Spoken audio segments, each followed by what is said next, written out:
Hello, this is Matt from tracyandmatt.co.uk and from unboxings.com, and here I have the Nokia X3-02. Do a quick unboxing video for you and show you what the handset has to offer. So on top we have the quick start guide for OV services by Nokia, and the handset itself, which we'll come back to in just a second. Just want to show you what else we have in the box. So we have a mains charger. Here it looks like an Australian style mains charger, I think that is, with the angled connector there, and as you can see the small style Nokia bullet connector.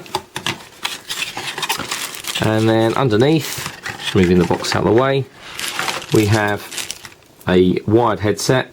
It's a fairly basic wired headset, has a 4-pole 3.5mm jack on one end, with a length of cable and a inline microphone with a simple push button and a clip to clip it onto clothing, and then again fairly basic lightweight plastic headphones, the sort of in-ear style.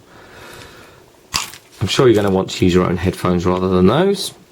Then there is a small OV terms and conditions guide, and then the handset manual and getting started guide itself, covering the basics, connectivity, a few other bits and pieces like that. It does also show here, just noticed, how to use an external connector which isn't included, so you can use a memory stick plugged into the device to read USB on the go, so you can read the memory card or memory stick, a few other bits and pieces there. So just put that to one side. So let's take a look at the handset itself.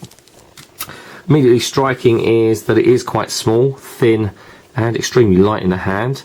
On the front we have a 2.4-inch display, which is quarter VGA, 240 by 320 pixels. It is a resistive touchscreen because this is dubbed as touch and type, so we can use the keypad as well as using touchscreen. So that's fairly unusual really for Nokia to do something like that. Underneath the screen we have the controls, so your phone keys, an email, and what really looks like a media or play button.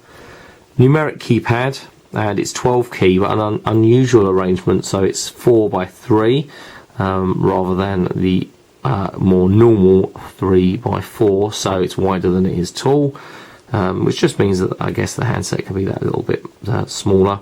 The keys are fairly large though, and proper push button tactile individual keys, quite flat though, but they are large that you can find with your hand, one hand, quite easily. So that's quite nice. On the left hand side there's not really any great deal to see. This is just the button here to release the back cover. On the bottom, presumably that's partly loudspeaker and microphone. The other push button to release the back cover. There's a little lock button and an up and down volume control, and as you can see from that position there, it's quite slim. On the top we have the micro USB connector, the place to plug in the charger, and the 3.5mm headphone jack. On the back, a 5-megapixel camera, no flash though, and fairly basic, no mirror for self-portraits or anything like that. It seems strange to actually call 5 megapixels basic, but I guess with the 8 and 12 megapixel cameras that seem to be becoming more the norm, 5's kind of low end.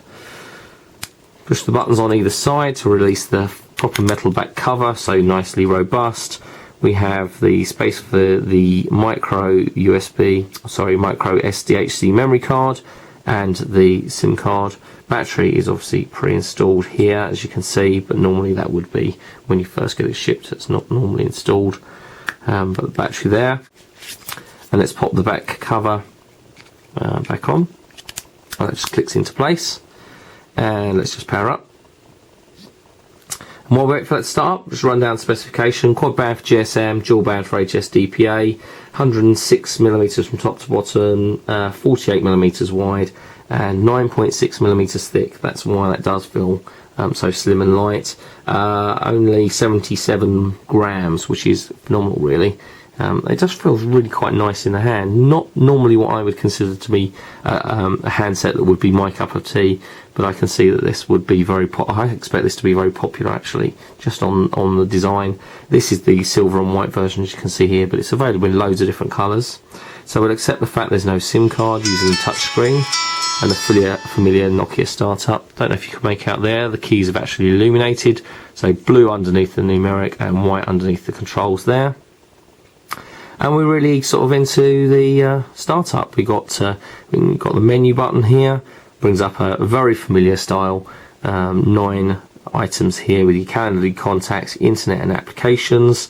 In the apps, you've got your calculator, your gallery, extras, voice recorder, to-do lists, and anything else. And I guess other stuff that you would install would be in here, including extras, your games, which has got Guitar Hero, Hip Hop, and a few other bits and pieces already installed. Every time I touch the screen, there's a little tiny vibrate from inside in the form of a haptic or a haptic feedback. So that's pretty cool.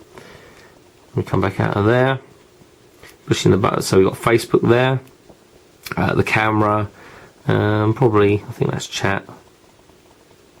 Yep, and OV store. You can connect to our email account and obviously the date and time. And we can go to, and it brings up a few things here in home screen settings and a personalised view. So we've got profiles, Bluetooth wireless LAN, Opera Mini, Guitar Hero there, the FM radio, and the OV store. We can just go ahead and close that back off. On names, actually does bring up the contacts, so you can actually find a contact, give them a call, whatever that might be. Buttons underneath, push the button there to bring in the messaging shortcuts, so email or SMS. Which we'll skip. And the other one is my music and media controls. If there's anything pre-installed, yeah, there is. And that is coming out the bottom there. And that's pretty impressive for such a small handset, actually. The sound is really quite good. Impressively so, in actual fact. That is, it's quite surprising how good that is. In terms of everything else, well, we have Bluetooth 2.1 with A2DP support, built-in wireless LAN supporting 802.11b, and N standards. Again, N standard is getting to be more common, but it's still fairly unusual to have wireless N on a handset, especially of this type. Really, it's normally on what you'd consider higher-end devices. So Nokia have done quite well to actually include that. We've got WAP, we've got FM stereo with RDS, Java, MIDP 2.1, Windows Live Messenger, Yahoo Messenger, Facebook, Twitter, Xvid and DivX playback, MP3, WAV, WMA, Flashlight 3.0. So the features are pretty impressive.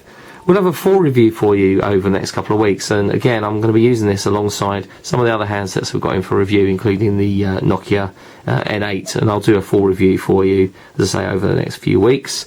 In the meantime, if you want to follow us on Twitter, twitter.com/TracyandMatt. You can ask us questions. If you want to ask us anything about this handset or pose any questions that we can include in the review, then please do so.